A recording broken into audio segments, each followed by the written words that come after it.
N Virena Lusingba BJP gi Anisuba Leingakki hauzik hangduna leiriba Minister Taruk ki manungda Anouba Minister Mari lakliba numit kharani gi manungda wasak lauraba yana leire. TOMTV na thajaba yaba mafamdagi phangba pawgi matungina nauna wasak laugodoriba Minister Mari asigi manungda Imphal West District tagi ama, Imphal East tagi ama, Thoubal tagi ama amasung None District tagi ama yaurba yai. Nauna Minister oina wasak laurba yai panariba singi manungda 19 Konthokjam Kendra gi MLA Dr. Sapam Ranjan, 3 Khurai Kendra gi MLA Laisangthem Susindro amasung 54 Nungba Kendra gi MLA Dipu Gangmai gi ming panari. Amaromda Leingak asiga satminariba NPF ki oina ahanba tangkakta minister ama pikhraba matung handak nauna minister wasak laugodoriba sida party asigi oina mioi ama yaurba yai panaramba adu hojik phawgi oina laikhai taba ngamdre hairi.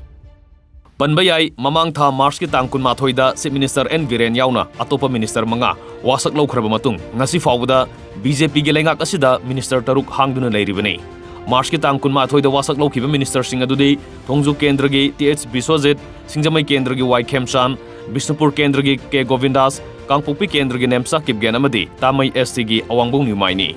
Ningsing bayai handak pangthokiba 12 suba Manipur Legislative Assembly election da BJP na sit 12, NPP na sit 3, NPM na sit 9, ZDU na sit 3, Congress na sit 9, KPA na sit ani fangkiba loina independent mirep ahum sumai pakibani. Masigi manungda BJP gi MLA 9 amasung NPF ki MLA amabu ahan bagi oina minister oina wasak lokibani.